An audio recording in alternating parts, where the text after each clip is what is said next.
Halo, di depan saya ada Moto G67 dan berikut cara mereset preferensi jaringan di sini.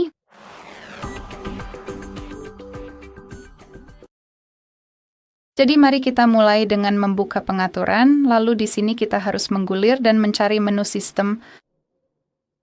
Kemudian ketuk pada opsi reset.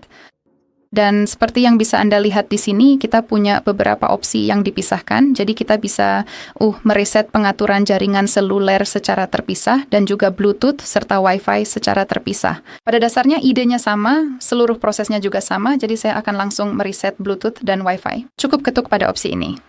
Perangkat Anda akan memberitahu bahwa tindakan ini tidak bisa dibatalkan, jadi harap perhatikan itu dan cukup ketuk reset. Dan pada dasarnya itu saja. Begitulah caranya.